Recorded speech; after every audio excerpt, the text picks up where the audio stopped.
Hello friends, आज हम लोग बात करने जा रहे हैं इन दो मॉडल्स की, that is used to and happen to be a. Friends, used to का यूज कहाँ करते हैं और हैपन टू बी ए का यूज कहाँ करते हैं, ये चीज आज हम लोग जानेंगे। जैसे कि अभी तक हम लोगों ने देखा है कि हम लोगों ने विद होम और बाय विच का यूज किया, जिसमें दोनों का मतलब एक ही था, किससे। फिर हम लोगों ने हाउ मच और हाउ मेनी का यूज किया, जिसमें हम लोगों ने देखा दोनों का मतलब होता है कितना।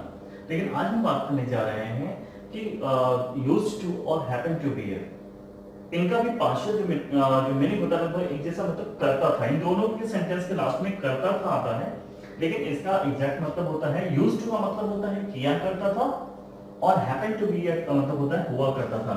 तो आप जरा ध्यान रखिएगा इन दो वर्ड पे, किया करता था एंड हुआ करता था। क्लियर? तो अब इस जैसे कि अभी तक आपका सारा कॉन्सेप्ट क्लियर होते जा रहे हैं और आपने बहुत ही कॉन्सेंट्रेशन के साथ अपने सारे कंटेंट्स को देखा। आज भी आपसे रिक्वेस्ट है, प्लीज वीडियो को लास्ट तक देखिएगा। आपका ये अगर ये वर्ड्स आप यूज करते हैं तो डेफिनेटली आपके कम्युनिकेशन में कहते हैं ना कि एक स्टैंडर्ड झलकता है। तो आपको ये चीज जानना चाहिए कि कैसे हम इसको यूज करते हैं। तो लेट्स स्टार्ट कि हम यूज टू का यूज कब करेंगे और हैपन टू बी का यूज कब करेंगे और कैसे करेंगे। Clear? So let's start our session. So first हम यहाँ पे डिस्कस करेंगे यूज्ड टू का, कि फ्रेंड्स यूज्ड टू का यूज कैसे करते हैं। तो गाइस, जैसे मैंने आपको बताया कि यूज्ड टू का मतलब होता है किया करता था। ध्यान रखिएगा, ऐसे सेंटेंसेस जिसके लास्ट में किया करता था आता है, that is called used to. लेकिन ध्यान रखिएगा, यूज्ड टू वाले सेंटेंस में हमेशा वर्ब होगा। वर्ब का मतलब कोई ना कोई कार्य की बात होगी। यहां पर मैंने लिख दिया है कार्य, यानी यूज्ड टू तभी हम यूज करते हैं जब किसी कार्य की बात करते हैं, लेकिन वह कार्य, वह वर्ग पहले आप किया करते थे या पहले कोई किया करता था लेकिन अब नहीं करता है। कंडीशन फिर से मैं बता रहा हूं, ऐसा कार्य जो पहले आप किया करते थे लेकिन अब नहीं करते हैं, या कोई भी पहले किया करता था अब नहीं करता है, उसके लिए हम जो सेंटेंस यूज करते हैं वो होता है यूज्ड टू का, दैट इज जिसका मतलब होता है किया करता था। क्लियर? इसका फॉर्मूला आप पहले जान लीजिए। इसका फॉर्मूला क्या होता है? फॉर्मूला होता है, पहले तो हम सब्जेक्ट जिसके बारे में बात कर रहे हैं, सब्जेक्ट रखेंगे, उसके बाद से यूज्ड टू, ये वर्ड हम पूरा मॉडल रखेंगे। देन इसमें जो भी वर्ब होगा उसका फर्स्ट फॉर्म रखेंगे, जो भी वर्ब होगा उसका फर्स्ट फॉर्म रखेंगे, एंड देन ऑब्जेक्ट। और आपको पता है सब्जेक्ट और ऑब्जेक्ट क्लियर हो गया होगा आपका कॉन्सेप्ट। ठीक है, जिन भी लोगों को जो आज पहले बार टाइम में वीडियो देख रहे हैं उनको सब्जेक्ट और ऑब्जेक्ट अगर बहुत अच्छे से समझना है तो आप मेरे वीडियोस में डे सेकंड की वीडियो में जाइएगा, वहां पे आपको सब्जेक्ट और ऑब्जेक्ट अच्छे से बताया गया है, और उसको जब आप ध्यान से समझेंगे तब यहाँ पे आप इस चीज को फॉलो कर पाएंगे। क्लियर? तो अब बात करते हैं, इसका फॉर्मूला हमने जान लिया, subject used to verb first form and then object. अब आइए चलते हैं अपने सेंटेंस पे। सेंटेंस क्या है यहाँ पे? वे लोग क्रिकेट खेला करते थे। देखिए यहाँ पे भी क्या रहा, वे लोग क्रिकेट खेला करते थे, यानी ऐसा कार्य जो पहले होता था लेकिन अब नहीं होता है। क्यों? अब जैसे कैसे क्या है, यहाँ पे क्यों का मतलब क्या हुआ कि मान लेते कि कोई व्यक्ति था जो पहले, अगर मुझे अपने बारे में कहना हो कि मैं पहले क्रिकेट खेला करता था, यानी जब मैं स्टूडेंट था तो मैं क्रिकेट खेला करता था, लेकिन आज मेरे पास टाइम नहीं है, आज मैं नहीं खेलता हूं। यानी आप करता था कि उसी सेंटेंस के लिए यूज करेंगे जो कार्य पहले करते थे लेकिन अब नहीं करते हैं। तो यहाँ पे वे लोग क्रिकेट खेला करते थे।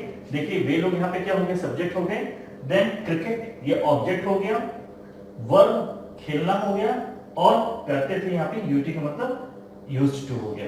इसको हम फॉर्मूला पुट करेंगे, आप मेरे साथ बनाते रहिए सेंटेंस, देखिए क्या बनेगा, आप खुद बताइए। तो वे लोग की इंग्लिश क्या होती है, that is a they. Then हमने क्या किया, देखिए यहाँ पे दे हमने लिख दिया, ये सब्जेक्ट हो गया हमारा। उसके बाद से क्या रखना है, यूज्ड टू, यानी यूज्ड टू हम लिख देंगे as it is, used to. उसके बाद से क्या है, वर्ब। वर्ब देखिए हमारा क्या है, खेलना, खेला का मतलब प्ले, और इसका फर्स्ट फॉर्म लिखना है तो play, and then object cricket.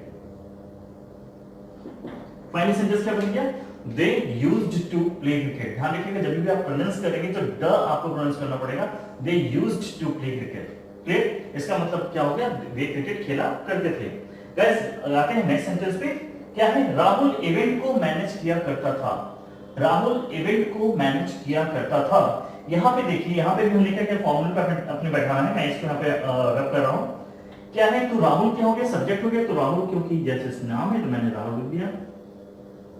उसके बाद से क्या फॉर्मूला यूज्ड टू, देखिए यूज्ड टू यहाँ पे किया करता था लिखा था, इसकी इंग्लिश क्या होगी यूज्ड टू, मैंने यहाँ पे यूज्ड टू लिख दिया। उसके बाद से हमने वर्ब लगाना है, वर्ब क्या है मैनेज, तो मैंने यहाँ मैनेज लिख दिया, that is manage, and then object event, क्या हुआ Rahul used to manage events. तो ध्यान रखिएगा इसमें हमेशा वर्ब का फर्स्ट फॉर्म ही रखेंगे, क्योंकि यहाँ पे आप ऑलरेडी यहाँ पे हमने यहाँ यूज्ड टू यूज किया है, क्योंकि ये खुद में पास्ट है। सेकंड फॉर्म देखिए यूज का सेकंड फॉर्म लगाओ यूज्ड टू, तो हम लोग इस तरह से आप सेंटेंस बना सकते हैं। यानी आज से कभी भी आपको कहना हो कि मेरे पापा ऑफिस जाया करते थे, तो क्या बनेगा मेरे पापा ऑफिस जाया करते थे, my father used to go office. वे लोग मेरे घर आया करते थे, they used to come at my home. तो इसमें आप क्या देख रहे हैं कि ऐसे कार्य हो रहे हैं जो पहले हुआ करते थे लेकिन अब नहीं हो रहे हैं। तो आप फाइनली जान लीजिए कि यूज्ड टू का यूज हम तभी करेंगे जब ऐसे कार्य की बात करना हो जो पहले आप करते थे लेकिन अब नहीं करते हैं। Clear? Now we'll go for next topic, that is happened to be a। ध्यान रखिएगा happened to be a। Guys देखिए यहां पे भी क्या हो रहा है, इसका भी मतलब होता है करता था, लेकिन इसके पहले क्या लिखा है देखिए हुआ, यानी हुआ करता था का मतलब क्या हुआ। ये कब यूज करते हैं हैपन टू बी ए का यूज हम तब करते हैं जब आप किसी पोस्ट यानी किसी पद की या किसी प्रोफेशन यानी किसी पेशे की बात करते हैं।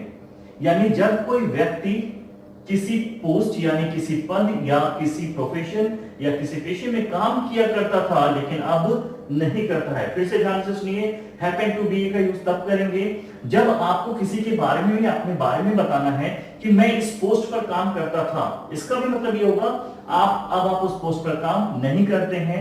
मैं इस पोस्ट पर इस प्रोफेशन में काम किया करता था, मतलब अब आप इस प्रोफेशन में काम नहीं करते हैं। तो जब भी आपको किसी प्रोफेशन या पोस्ट की बात करना हो लेकिन उस प्रोफेशन या पोस्ट पर वह व्यक्ति कार्य किया करता था, इसका मतलब तब आप उसको किससे बनाएंगे हैपन टू बी ए से। क्लियर? चलिए देखिए यहां पे क्या होता है ना, हैपन टू बी का फॉर्मूला पहले देख लीजिए। इसमें या तो नाउन आएगा या तो प्रोनाउन आएगा। नाउन का मतलब या तो कोई नाम ही आएगा, नाउन में नाम आएगा, किसी व्यक्ति का नाम आएगा, प्रोनाउन में आई यू वी दे। ओके, यानी इसमें क्या चीज आएंगे, या तो किसी का नाम आएगा या तो फिर आपके प्रोनाउन आई यू वी दे में से कोई आएगा। उसके बाद से आप हैपन टू बी ए लगाएंगे, ठीक है। देन आपको उस पोस्ट या प्रोफेशन का नाम लिखना होगा। यानी इसका फॉर्मूला क्या होगा, या तो नाउन यानी किसी का नाम या फिर आई यू वी दे में से प्रोनाउन में से कोई एक होगा, या फिर उसके बाद से हम हैपन टू बी ए लगाएंगे और देन हम लास्ट में या तो पोस्ट की बात हो रही तो पोस्ट का नाम लिखेंगे, प्रोफेशन की बात हो रही तो प्रोफेशन का नाम लिखेंगे। Now come to the point में हम एक्सरसाइज करते हैं। वे लोग क्रिकेटर हुआ करते थे, वे लोग क्रिकेटर हुआ करते थे। तो पहले इसमें जान लेते कि इसमें है क्या। तो वे लोग क्या है, ये नाउन है या प्रोनाउन है? ऑब्वियसली ये प्रोनाउन है। उसके बाद से क्रिकेटर क्या है, ये पोस्ट है या प्रोफेशन है? ये प्रोफेशन है। देखिए हमने प्रोफेशन लिख दिया। एंड हुआ करते थे, मतलब हुआ करते थे मतलब क्या हुआ, that is happen to be a. यहां पे मैंने हैपन टू बी ए को एचटी के से डिनोट किया हुआ है। तो अब इसका फॉर्मूला क्या हुआ, पहले हम नाउन प्रोनाउन लिखेंगे। तो यहाँ पे हमारे पास प्रोनाउन है, तो प्रोनाउन यानी हम फॉर्मूले के हिसाब से इसके हिसाब से क्या रखेंगे, यहाँ पे हमने दे लिखा। आप भी लोग मेरे साथ बनाते रहिए दे। उसके बाद से हमारा क्या होगा, हैपेंड टू बी ए,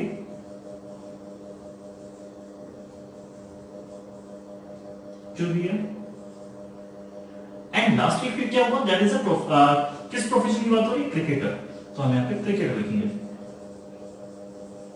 यानी फाइनली सेंटेंस क्या बना guys, they happened to be a cricketer. इसका मतलब क्या हुआ, वे क्रिकेटर हुआ करते थे। Clear? Now come to the point. Next example, Rahul manager हुआ करता था। राहुल मैनेजर हुआ करता था, इसका मतलब राहुल मैनेजर नहीं है। इसको कैसे बनाएंगे, तो यहां पे भी देखिए, पहले हम देखेंगे राहुल क्या है। राहुल क्या है, ये नाउन है, तो राहुल हमने नाउन लिख दिया। उसके बाद मैनेजर क्या है, प्रोफेशन या पोस्ट है, दैट इज ये क्या होता है, पोस्ट है। एंड देन हुआ करता था, एसटी हुआ करता था, यानी हैपेंड टू बी ए। फॉर्मूले में लिखते हैं, पहले हमने क्या किया, नाउन है प्रोनाउन में से, तो नाउन क्या है यहाँ पे, राहुल है, हमने यहाँ पे राहुल लिख दिया। उसके बाद से हैपेंड टू बी ए लिखना है, happened to be a, and then last में हमें प्रोफेशन है पोस्ट, तो यहाँ पे पोस्ट दिया हुआ है, तो that is a manager, this is a manager, right. तो क्या हुआ, Rahul happened to be a manager. इसका मतलब क्या हुआ, राहुल मैनेजर हुआ करता था। सो गाइस हमने देखा कितना इजी है इसको जानना कि यूज्ड टू का यूज कहां करते हैं और हैपेंस टू बी का यूज कहां करते हैं। तो यूज्ड टू का यूज तब करते हैं जब किसी कार्य की बात हो कि वह कार्य पहले किया करता था अब नहीं करता है, और हैपन टू बी का तब यूज करते हैं जब कोई व्यक्ति किसी पोस्ट पर कार्यरत था लेकिन अब नहीं है। Clear? So this is the basic difference between the used to and happen to be. I hope so कि you definitely understood about this topic and please keep in touch with the practice as usual. जब मैं आपको जो description box में आपको exercise देता था, इसके लिए भी मैं आपको डिस्क्रिप्शन बॉक्स में एक्सरसाइज दूंगा, प्लीज उसको सॉल्व जरूर कीजिएगा और मुझे जरूर सेंड कीजिएगा। कई लोगों ने इसको अप्रिशिएट किया है, सभी लोग अपने कमेंट्स भी भेजते हैं, अपने आंसर के साथ भेजते हैं। सो आई जस्ट विश कि आप भी लोग इसको अप्रिशिएट करेंगे एंड इसको जरूर यूज कीजिए। ये कहीं ना कहीं आपको एक वेटेज देता है आपके कम्युनिकेशन में। सो डेफिनेटली यहाँ पे आप ध्यान रखिएगा, यहाँ पे अगर करता था तो करता था ही नहीं है, मतलब करता था, करते थे, करती थी, कुछ भी हो सकता है। सेम थिंग वहां पे भी करता था, करते थे, करते थी, ऐसा कुछ हो सकता है। Clear? So thank you so much for your giving precious time, guys. So please keep in touch with your practice. Wish you all the best. Don't forget like, comment, share, and subscribe. Thank you so much, and wish you good luck.